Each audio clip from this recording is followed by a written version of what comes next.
Olá pessoal, amados em Cristo, vamos retomando os nossos estudos, as nossas pesquisas, na verdade a nossa viagem pelo livro de Romanos. E hoje estaremos começando o capítulo 5, não sei por quanto tempo nós iremos viajar nesse capítulo 5, mas enfim, como é a proposta do nosso estudo, não é uma questão de correr desesperadamente, mas sim de tentar entrar no mundo de Romanos, ou melhor, nas coisas que Paulo nos quer ensinar através dessa carta.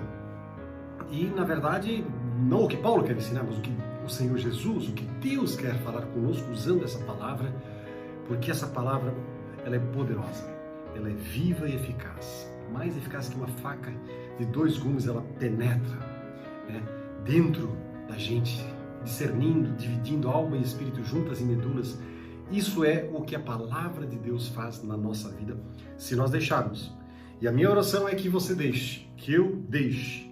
Somente assim ela tem condições de produzir algo em nós. Não que a palavra, de repente, não tenha condições de produzir algo em nós por ela mesma. Mas a verdade é que o Senhor está esperando que a gente se dobre a Ele, a sua palavra, para daí Ele se manifestar em nossas vidas. Ou seja, Ele está esperando um coração desejoso, sedento pela palavra, para que Ele possa derramar o seu poder, a sua presença sobre nós. Que assim seja a minha e a sua vida, em nome de Jesus. Aliás, vamos orar, vamos falar com Ele. Pai querido, muito obrigado porque a gente pode ter um momento tão especial, Senhor, de ouvir a Tua palavra, de ler aquilo que está escrito na Sagrada Escritura, sabendo que ali nós temos palavras de vida eterna, palavras que nos trazem realmente alento, ânimo e, por que não dizer também, coragem para caminhar nessa vida em tudo que tem aí pela frente. O Senhor sabe bem dos grandes desafios que nós estamos vivendo nos tempos de hoje, a situação dramática que envolve, inclusive, a própria espiritualidade, porque existem forças poderosas querendo destruir a palavra do Senhor nos corações das pessoas. Mas nós estamos aqui para te dizer, Senhor, nós precisamos de Ti e queremos sim ouvir a Tua voz. Repreendo todo o mal e ordeno que Satanás e toda hoste perversa da maldade seja agora removida, retirada em nome de Jesus, e declaramos a vitória do Senhor Jesus, declaramos a presença do Senhor Jesus e a alegria do Senhor sobre a vida de cada um que está ouvindo e meditando junto comigo nesta palavra do Senhor. E é no nome de Jesus que nós oramos. Amém e amém. Então, gente, vamos lá. Romanos capítulo 5, vamos ver o que nós temos aí pela frente. Antes, uma pequena recapitulada daquilo que a gente viu em Romanos 4, Nós falávamos sobre a fé de Abraão, de como essa fé ela foi impactante, tanto é que ele é considerado o pai da fé para os judeus, E Paulo termina esse capítulo 4 falando que Cristo morreu pelas nossas transgressões e ressuscitou, para a nossa justificação. Ou seja, 2 papéis bem distintos e fundamentais que estão incluídos nessa obra poderosa de Cristo Jesus. E agora ele vai retomar o ponto da justificação, o assunto da justificação. A gente pode até dizer que esse capítulo 4 que a gente viu até então foi entre aspas, parênteses na história, na evolução dos pensamentos de Paulo aqui agora. Então, agora no capítulo 5, o que Paulo faz? Ele fala dos efeitos da justificação. Isso ele fala dos versículos 1 até o 11, e aí ele também explica a maneira como Deus imputa, ou como Deus, vamos assim dizer, joga sobre nós essa justificação para os eleitos dele, Isso ele faz dos versos 12 até o 21. E aqui ele usa muito a comparação entre Cristo e Adão e Cristo, tá certo? Então, agora o apóstolo passa, inclusive, mais para um âmbito assim de experiências, de assuntos um pouco subjetivos, talvez a gente poderia dizer. Mas alguns até acham que esse capítulo de número 5 é um parêntese devocional, mas vale lembrar que aqui ele trata da maneira como Deus está nos tratando aos crentes, tá certo? Então, o grande tema da justificação pela fé recebe aqui um desenvolvimento muito importante. Paulo jamais considerou a possibilidade de justificação que não se acompanhe de santificação. Ou seja, são duas coisas que sempre caminham juntas. Uma é o batente, tá certo? A absolvição preliminar. Ou seja, nós fomos considerados livres, nós fomos considerados justificados naquele momento. A outra, né, seria a longa estrada que nos leva para a Jerusalém celestial, tá certo? Mas o apóstolo une-se a todos os crentes e, claro, fala por eles, junto com eles, né? E aí ele vai declarar esses benefícios, os efeitos poderosos da justificação, que são obviamente baseados na relação que nós temos com Deus. Isso está nos versos de 1 até o 5. E aí, num estilo assim muito poético, talvez até a gente pode dizer assim, ele vai falar sobre quais são as garantias que essa bem-aventurança traz para a vida do crente, dos versos de número 6 até o 11. Né? E aí, seguindo adiante, ele acrescenta, vamos assim dizer, qual é o método de justificação, ou seja, o modo como os homens de fé realizam, vivenciam, né, essa nova fé em Cristo Jesus, que é o novo cabeça da raça, tá certo? Então vamos lá, gente, vamos ler um pouquinho, vamos ler alguns versículos aqui, e aqui já de cara nós vamos falar de alguns efeitos, né? São 7 efeitos que a justificação produz na vida do crente sincero, aquele que vive e busca por essa palavra poderosa, tá? Então, vamos adiante. Então, vamos ler do 1 até o 8 agora. Depois a gente continua adiante, né? Vamos lá, gente, pessoal, capítulo 5. Justificados, pois, mediante a fé, né? Nós temos paz com Deus, por meio do nosso Senhor Jesus Cristo, por intermédio de quem obtivemos igualmente acesso, pela fé, a essa graça na qual estamos firmes e gloriamo-nos na esperança da glória de Deus. E não somente isso, mas também nos gloriamos nas próprias tribulações, sabendo que a tribulação produz perseverança, a perseverança, experiência, e a experiência, esperança. Ora, a esperança não confunde, porque o amor de Deus é derramado em nossos corações pelo Espírito Santo de Deus, que nos foi outorgado. Vamos ficar até o versículo 5 aqui, para dar uma pincelada em alguns aspectos aqui. Alguns efeitos, são 7, falamos antes, efeitos da justificação. Primeiro efeito, paz com Deus. Está no versículo 1 que acabamos de ler. Ou seja, trata-se de um novo relacionamento que nós temos agora com Deus, onde a paz, ela enche o coração. Você consegue falar com Deus, sabendo que Ele está lhe ouvindo e que Ele tem apreço, Ele tem carinho por você, porque agora você vive para Ele. Ou seja, isso a gente pode traduzir assim como o shalom de Cristo em nós, tá certo? Não é uma questão de um sentimento, mas sim baseado num fato, o fato da nossa entrega da nossa vida para Jesus Cristo, tá? Então, essa paz. Cristo mesmo falou, deixo-vos a paz, minha paz vos dou, não vos la dou como o mundo a dá. Credes em Deus, crede também em mim. Então, nós temos a paz, o shalom de Cristo em nós, tá certo? E aí no versículo 2, ele vai falar do segundo efeito da justificação, que é o quê? O acesso que nós temos, que eu e você temos para com Deus, né? A ideia que ele traz aqui, de acordo com o que ele escreve, né, nos originais, é dar uma ideia de um cara sendo introduzido na presença de um rei, tá certo? E esta apresentação até esse trono real seria efetuada por alguém que está junto com o monarca. Ou seja, nós somos levados ao rei através de alguém. E esse alguém que nos leva ao rei, quem é? Jesus. É Jesus quem nos traz até o rei. Eu sou o caminho, a verdade e a vida. Ninguém vem ao Pai a não ser por mim. Nós temos aí um acesso direto a Deus através de Jesus Cristo. Lembrando que, mais uma vez, né, nós não precisamos de nenhum intermediário para chegar até Deus. O único intermediário que existe entre nós e Deus, entre eu e Deus, e você e Deus, se chama Jesus Cristo. É o único. Tá? Ele mesmo disse, eu sou o caminho. Tá? Ninguém veio ao Pai a não ser por mim. Ou seja, nós temos um acesso direto. Então, tire toda e qualquer outra forma de tentativa de chegar a Deus através de quem quer que seja, né? De qualquer situação, qualquer santo, qualquer coisa que seja. Não existe essa possibilidade pela palavra de Deus. Então, Jesus nos leva para Deus e os justificados, eles são então introduzidos num estado de graça. E esse estado produz o que no nosso coração? Confiança, segurança. Nós nos sentimos firmados ali na presença do Pai.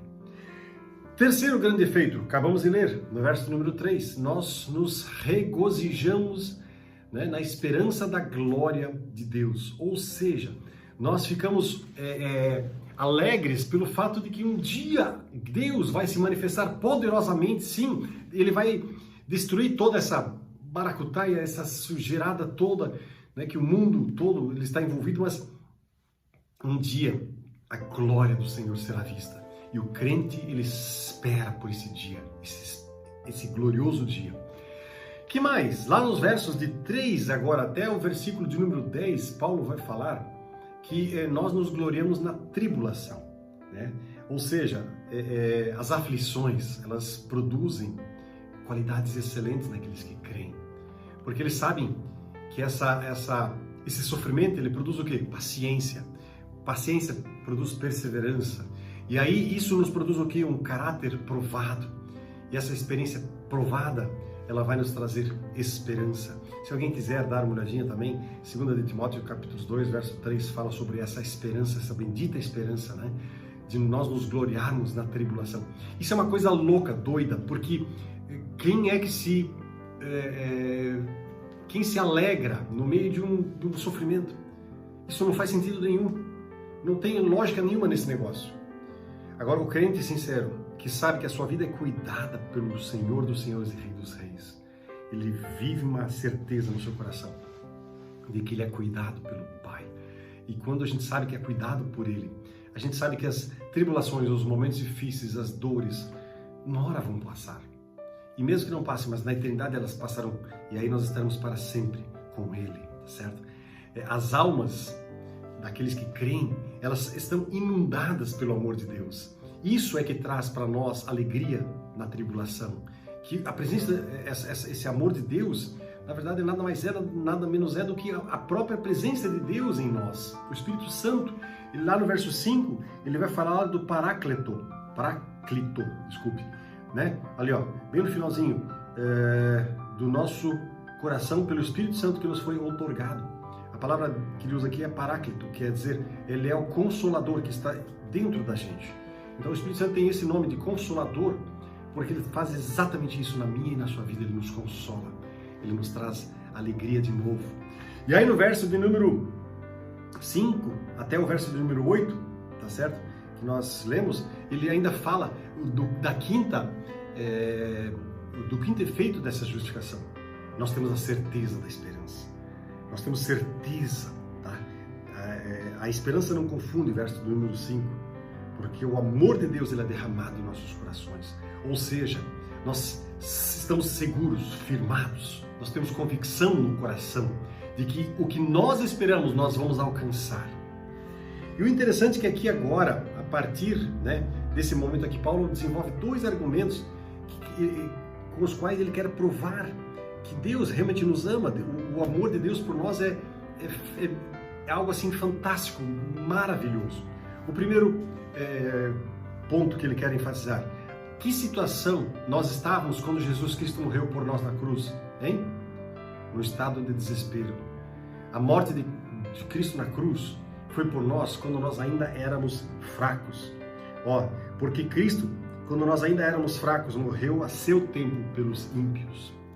Ou seja, nós éramos incapazes de nos salvar a nós mesmos por um mérito legal. Não tinha jeito de nós nos salvarmos, não tinha. Isso é importantíssimo frisar, porque nós não temos participação nenhuma na salvação. O ponto aqui a ser enfatizado é: Cristo fez tudo por nós. Nós estávamos tão perdidos, mas tão miseravelmente perdidos, que não tinha jeito nenhum de eu e você, né, chegarmos a Deus, vamos assim dizer. E o segundo aspecto que Paulo quer falar desse amor de Deus, né, ele vai dizer o seguinte: é improvável que alguém morra por pessoas, mas em injustas e ímpias. Isso está no versos 7 e 8. Dificilmente alguém morreria por um justo, pois pode ser que pelo bom alguém se anime de morrer, mas Cristo, ou melhor, Deus prova o seu amor para conosco pelo fato de Cristo ter morrido por nós, sendo nós ainda pecadores. Então aqui, Paulo, ele vai dizer o seguinte, ele faz um contraste entre o homem justo e o bom, né? Por um deles, quem sabe alguém iria morrer, né? Se animar e morrer por um deles. O justo, quem é o justo? O justo seria aquele cara que ele obedece à lei, ele guarda a lei, ele vive rigorosamente seguindo a lei, porque ele quer ser um homem justo. E quem é o homem bom aqui? O bom seria aquele que, em espírito, né, no seu coração, no seu interior, ele quer exceder, ele quer ir além de apenas seguir a lei. Ele quer ir além das exigências da lei. Ou seja, ele quer ser mais, ele quer ser realmente uma pessoa boa. Não porque ele queira ser o bom, mas ele quer ser uma pessoa boa. Tá certo? Então, Paulo está dizendo aqui que, quem sabe pelo justo, ou até pelo bom, alguém morra. Agora, morrer por aqueles que não mereciam absolutamente nada. E Paulo está dizendo que essa era a nossa situação. Nós não merecíamos absolutamente nada. E aqui Paulo quer dizer o quê? Que essa é a base do amor de Deus por nós. Tá certo? E esse amor de Deus que é plantado em nossos corações, ele tem essa fundamentação de um absoluto estado de incapacidade de nossa parte. Tá certo? E aí, por isso, dessa forma, Deus testifica, e Ele confirma, e Ele nos dá certeza de que a nossa esperança não é vã. Tá certo? Como nós acabamos de ler aqui. E aí, nos versos de 9 a 10, ele vai continuando, né? Alguns aspectos. Nós falamos de 5 elementos que são os efeitos da justificação: paz com Deus, acesso a Deus, regozijo, né? Na esperança dessa glória que irá se manifestar de Deus. Nós falamos também que a gente se sente alegre, ou se sente, vamos assim dizer, em paz no meio de uma tribulação. E o quinto efeito da justificação, de que nós temos a certeza da esperança no que nós cremos, né? E agora nós vamos adiante, porque ele vai falar de mais outros 2 elementos, que são os elementos, né, os efeitos dessa justificação que nós vivenciamos. E eu vou só citá-los porque o tempo já está assim, bastante avançado, mas nós vamos já, na sequência, retomar esses 2 efeitos. Um deles é a certeza que nós vamos ser salvos da ira de Deus, versos 9 e 10.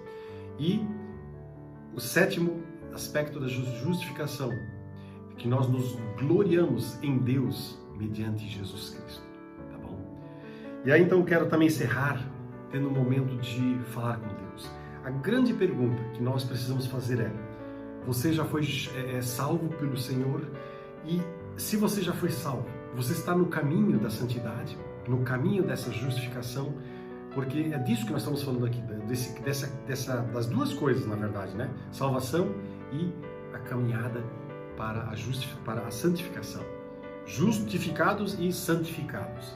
Nesse sentido, qual lugar você está? Eu espero que você esteja nos 2. Tá? Tanto sendo uma vez justificado, né? Salvo, livre da ira, mas também em caminho de santidade, de consagração, de buscar a presença de Deus.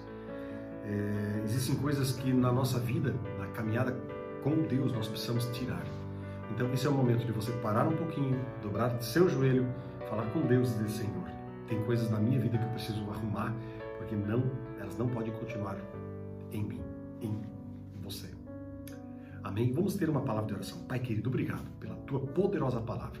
Ela nos alegra o coração, porque a tua presença em nós, ela é poderosa. Abençoa, Senhor, guarda, conduza, dirija. Em nome do Senhor Jesus, eu te suplico que tu movas o teu Espírito na vida de cada um agora que está se dobrando, se colocando diante de ti, buscando a tua presença e a tua face. Perdoa-nos os nossos pecados, limpa, lava e purifica-nos. E permita, ó Deus, que possamos viver uma vida que te agrade. Assim eu oro e te agradeço. E louvo o teu santo e poderoso nome. Em nome dele, Jesus Cristo. Amém.